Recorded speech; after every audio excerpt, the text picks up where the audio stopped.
Lots of people don't have fruitcake anymore. I'm a big fruitcake lover, but I had different layers of different stuff on my wedding day. I had lemon and poppy seed.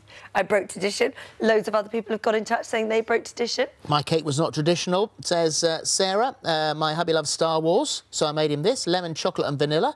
And then you got Helen, who says we have three-tiered cake. The top was gin and tonic. The middle was salted caramel. The bottom was almond. It was gorgeous. It looks amazing. It really does look beautiful. So, not that unusual nowadays to do something a bit different. No, exactly. I think it's much more modern. I think it's more representative of today's modern couples, really. Yeah. And it's really, it's all about the seasonality. It's about taste. They're using a lot of unrefined sugars, and I think for them it's probably more about the really delicious flavour of the cake, which is really nice. And that is such a lovely combination. So show us, how do we do it? OK, so we're going to start off with a simple sponge recipe. We've got some butter and sugar here, room temperature butter. Yeah. So what we want to do is just give that a bit of a whisk up so it's nice and creamy. Yeah. So we're going to start, that's 200 grams, I think. Recipes on the website. OK. Yeah, so, and you don't have to do this for a wedding cake. It could be made into a loaf cake, or, we can adapt it. Yeah. So we're going to start by adding the flavours. So have a smell of this. We've got the elderflower cordial there. And that's lemon. It's really lovely and floral and fragrant, so we'll pop those in. All of it? Yeah, so pop that into there. So we're going to beat that up together so it's really nice and creamy.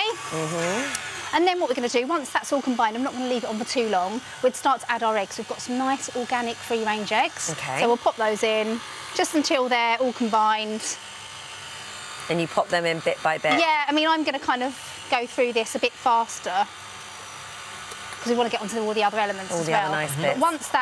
Once that's all mixed in, then we've got some self-raising flour and a bit of baking powder. I always like to add an extra teaspoon of baking powder, so just pop that in there. And what does that do? Make it rise? Just makes it rise, makes it a little bit lighter. Is it baking powder you can feel on the back of your teeth? Sometimes, something's got a lot of baking powder and you can feel it on the back I know of what you mean. It's kind of got, or so bicarb. It's kind of like, a little bit. It's strong. So, yeah, again, with this, once you're putting in the flour, just pop it in, just mix it a couple of times, just very slowly. You don't want to over-mix it. OK. So you'd get all of that in, and then once it's just mixed...